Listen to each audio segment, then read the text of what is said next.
လိုက်ဆွဲတဲ့နေရာမှာအသုံးပြုရတဲ့စတီးအစွတ်လေးပေါ့လက်တကြွယ်တော်တော်များများလက်တကြွယ်မှာဆွတ်ကြအကောင်လေးစတီးလေးအကောင်လေးလာတယ်ပေါ့ကျွန်တော်ကတော့အကောင်မရှိလို့မီးချစ်လေးနဲ့ပဲစလိုက်ဆွဲ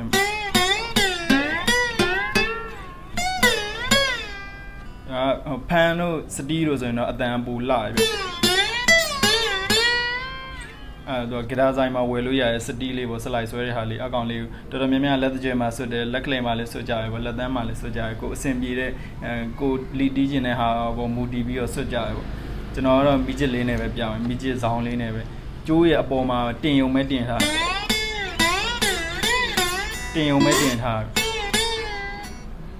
ဒီတချင်းက G key ပေါ့နော် G key မှာကျွန်တော်နှစ်ကျိုးမှာ3ခွက်ကစပြီးတော့တီးရ3ခွက်ကစတီးပြီးတော့ဒီ10ခွက်ပေါ့10ခွက်မြောက်ကိုလန့်ပို့လိုက်တယ်လေအဲ့လိုပုံစံမျိုးပေါ့တီးပြီးတော့10ခွက်မြောက်ထိ5 6 9 8 10ခွက်မြောက်ပြီးတော့12ခွက်ပေါ့အပြောက်လေး2ပြောက်အဲ့ရနေတီးပြီးတော့10ခွက်ကိုပြန်သွားမှာ10ခွက်မှာနောက်တစ်ချက်ထပ်ချမှာအဲ့နှစ်ခုကိုပြန်ပေါင်းတီးပြပဲ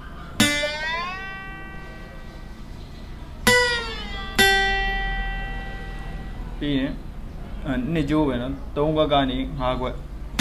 တစ်ချက်တီးရပြီးတော့အဲ့လိုတီးရင်ဆွဲလိုက်တာပြီးတော့10ခွက်ပေါ့10ခွက်ကနေတီးရပြီးတော့ဆွဲလိုက်တယ်12ခွက်ထိနောက်ဆုံးကြတော့တီးတယ်ဆွဲတယ်ပြီးရင်12ခွက်မှာနောက်တစ်ချက်ထပ်တီးတယ်ပြီးတော့3ကျိုး12ခွက်2ကျိုးရ3ကျိုးရတီးလိုက်အကုန်လုံးပေါင်းပြီးဖြည်းဖြည်းလေးပြန်တီးပြတယ်